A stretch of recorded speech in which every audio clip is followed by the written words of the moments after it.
Okay, here we have Dr. Phelps Brown's Annual Almanac, and this is of 1884. There was a few interesting stories in this old almanac. If you notice, it's done with strings and everything, just like, the way they done it in the old days, where they done just the strings and everything. So, right now we're going to read to you in this book. This is part of the almanac, and kind of interesting to see this in the book, but it is The Proper Care of Children, read to you by Jennifer, my daughter. A child's sleep should never be induced by opiates, and its covering should be warm, light blankets. It should lie on its side, alternating from right to left, to prevent distortion of the spine. The body should be placed with the head to the north, as the action of electric currents is to the north, thus allowing greater repose to the brain. Strong light should be excluded from their sleeping apartments. Keep them in the open air as much as possible, but never, either sleeping or waking, envelope their heads in blankets. Weaning should take place after the appearance of the first teeth. Spring and fall are the proper seasons for weaning, which should be gradually done, and the food should be of the character of milk, bread and milk, boiled rice and milk, soda, crackers and milk, soft boiled eggs, roasted potatoes and milk, preparations of sago, arrowroot, tapioca, oatmeal gruel, rice pudding, sugar in moderate quantities is wholesome. Baby cries. If suffering from stomach ache, it will shed tears copiously, and utter long and loud cries, followed by movements up and down of the legs, as stomach ache is paroxysmal in its character. To cry in inflammation of the organs of the chest is painful.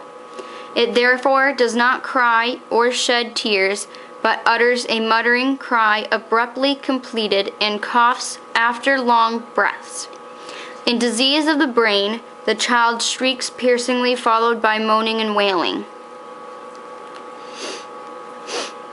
Teething. When the gums are swollen and inflamed, fever, pain, and heat in the head, sore mouth, etc., put splinters of ice picked off with a needle to melt in its mouth. The fragments are drops of warm water when swallowed, and the child has all the coolness for his feverish gums. Without the slightest injury, bathe the head with diluted spirits, and the feet with warm mustard water. Keep the bowels free and regular by the simplest laxatives, and place a plaster between the shoulders, which will generally obviate all danger and mitigate the pain and suffering. When the speckled sore throat makes its appearance, wash the mouth with a mild solution of borax and use for diet. Gum, arabic, barley, or rice water. If the stomach is acid and the bowels gripping, administer mild doses of carbonate of magnesia, about 1/4 teaspoon in a little milk is the usual dose. Warm baths are always beneficial, but care should be taken that the little ones do not catch cold after their baths. The teeth appear about the 6th month, though often later and also earlier. The 2 incisors of the lower jaws are usually the first, and then those of the upper jaw follow. Between the 12th and 16th month, the grinders come, and next the eye teeth. The others soon follow, so that by the age of 2, the child has its full set of milk teeth, 20 in number. Worms. The abdomen is full or bloated, the appetite sometimes deficient and sometimes voracious. The breath is usually offensive.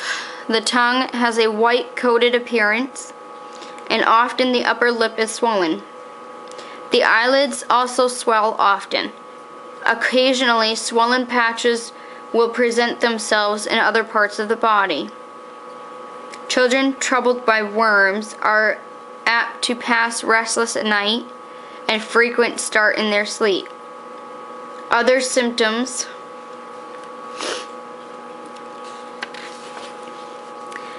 are paleness around the mouth, extended up the sides of the nose, a dry, choking cough, itching of the nose, etc.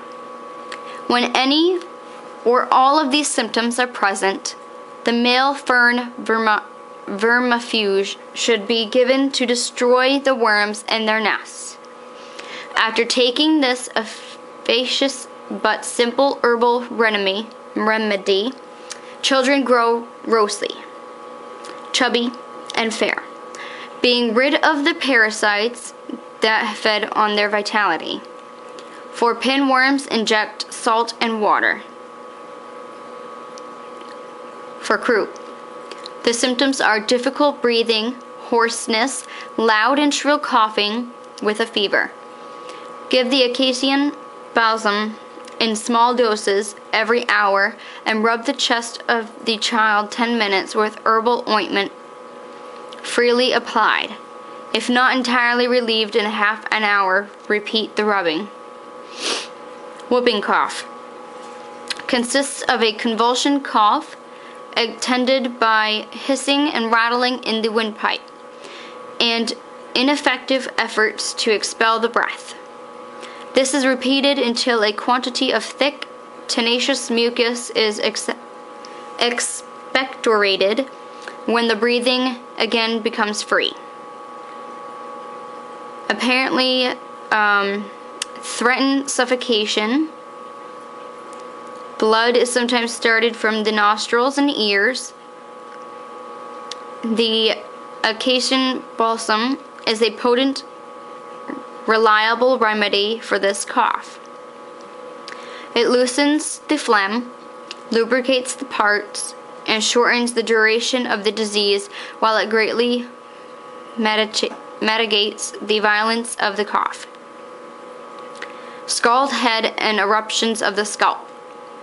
For these, the woodland balm is infallible, containing healing, invigoration, herbal ingredients that act promptly in restoring the scalp to the healthy, cleaning condition. Earache may be cured in 10 minutes by placing the ear a piece of cotton waiting dipped in the herbal ointment. Cholera infantum and summer complaint usually attack children between the ages of 2 months and 3 years, commencing with a profuse diarrhea, stools thin and variously colored.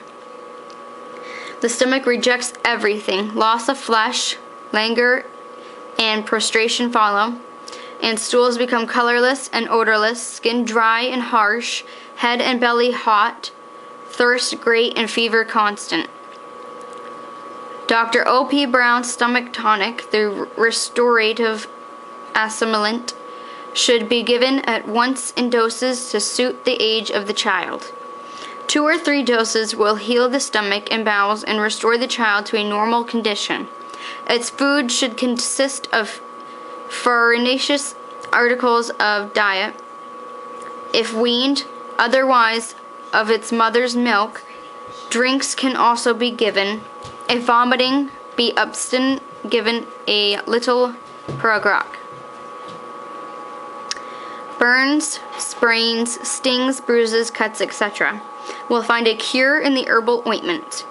If a child falls and bruises itself, a prompt application of the ointment will prevent swelling, soreness, and all discoloration.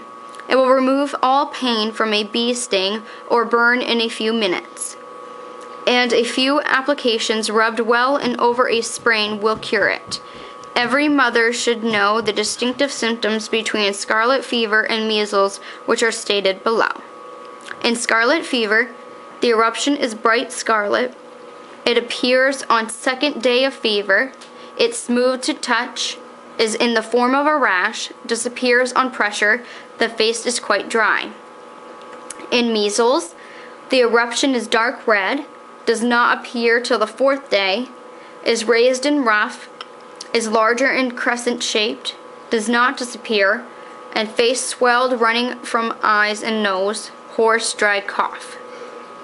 Space will not allow farther particles here. Symptoms and full treatment for all diseases of children are given in Dr.O.Phelps Brown Complete Herbalist.